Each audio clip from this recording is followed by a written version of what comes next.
Where is Danny? Where is Danny? It's time to read. It's time to read. Let's all watch together. Let's all watch together. What story will it be? What story will it be? Danny! Hello everybody and welcome to Danny Duck's Book Club with me, Shannon, and Danny the Duck, of course. We're really excited to be back for Book Club. We've had a little break and we can't wait to get started again with a brand new story today. Look how excited Danny Duck is. So for those of you who are really new to Book Club, I'm going to explain a little bit about it. So each week on a Wednesday at 4:30 p.m, in the Danny Duck's Book Club group, we will put up a new video of a reader reading a brand new story for you. So the story will be different every single week. Sometimes there might be extra activities that you can get involved in at home on the group as well. Today we're going to be looking at the story Little Red by Lynn Maloney. Now, Little Red is actually a twisted version of a different fairy tale that's very old. Can anybody guess what that fairy tale is called? Can you guess? Have you got a guess, Danny? Oh, I think Danny knows what it is. Let's see if he can tell me. Oh, Danny got it right. Did you get it right? It's Little Red Riding Hood. Now, Little Red Riding Hood was written over 300 years ago in 1697. So it's a very old story, very old indeed. Now, over the years, this story has been written and rewritten many times, and lots of things have been added in and taken away and changed. So the version of this story that you might have on your bookcase at home might be very different to the version you hear today, and even more different from the version you might hear at school. So there's lots of different versions. You might have a favourite that you would like to tell us about. So today, our story is being read by our guest reader, Mr. Edwards, and his trusty helper, Walter the dog. Now, thank you so much for sending that in, Mr. Edwards. I'm sure that the children will love it as much as me and Danny will. We're really excited to watch it. So we're going to head over to Mr. Edwards now, and he is going to read the story for us. Okay. Hello everybody, my name's Mr. Edwards, or David, and this is my dog Walter. And I got an invitation from Duck Egg to read you guys a story. I'm a primary school teacher. I teach reception children. They're the youngest in school, 4-year-olds. It's lovely to meet you all. So I've got a story called Little Red.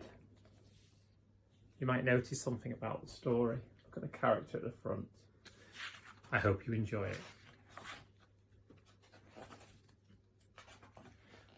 In a time not too long ago, and in a land much like our own, there lived a young boy. His name was Thomas, but for some reason, everyone called him Little Red. I wonder if you can work out why everybody calls him Little Red. Little Red's parents owned a cosy inn, and people came from far and wide for a glass of their famous sweet ginger beer.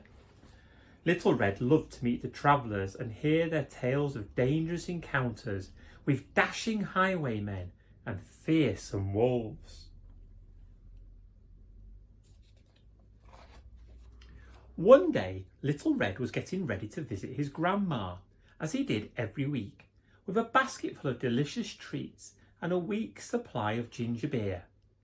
Grandma's favourite, declared Little Red as he put the keg of ginger beer in his basket. Little Red put on his much-loved red coat, picked up his basket and set off for Grandma's.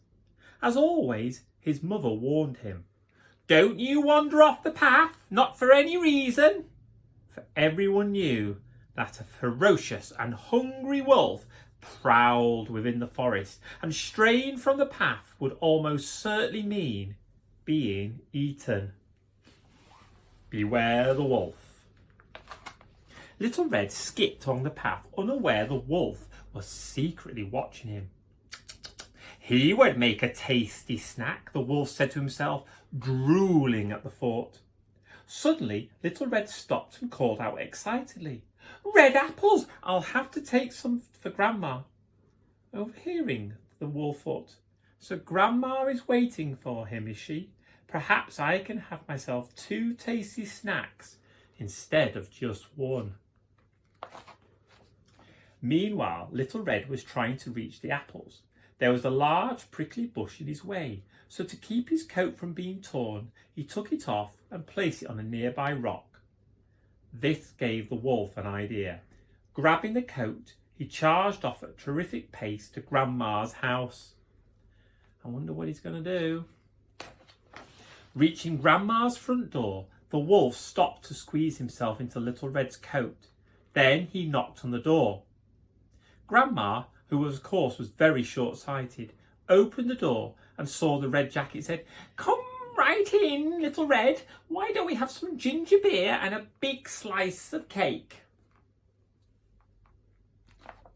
But as soon as her back was turned, the wolf pounced on her, and in 1 second flat, he had swallowed her whole. "Now, I'll disguise myself as Grandma and eat the boy for dessert," the wolf howled, marvelling at his brilliant plan. He stepped into one of Grandma's dresses, fixed one of her wigs behind his long furry ears. He closed the drapes tight and sat at Grandma's table and waited eagerly for Little Red. Little Red arrived at Grandma's house, out of breath from running. "Grandma," he cried, "my coat has been stolen. I only left it on the path for a second and it's disappeared." When Grandma didn't rush out to greet him, Little Red began to worry. "Are you in there?" he asked, stepping into the darkened room. "Grandma," he said, "you look different. Are you feeling unwell?" "I'm fine, dear," said the wolf sweetly. "Come closer."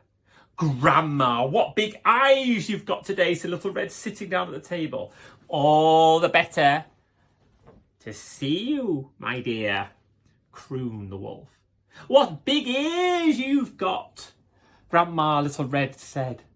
"All the better to hear you with." "And Grandma, what enormous teeth you've got," Little Red exclaimed. "Sit down, boy." "All the better to eat you with," roared the wolf. "What?" cried Little Red. "Don't eat me, you're my dessert," growled the wolf. "Grandma was really delicious, but not quite enough to fill me up. You will finish the meal off nicely." Terrified, Little Red looked round frantically for a way out. Then he remembered his basket and had a brilliant idea. "Wait, I have something much tastier than me," shouted Little Red, and he grabbed a keg of ginger beer from his basket. "Tastier than you?" thundered the wolf.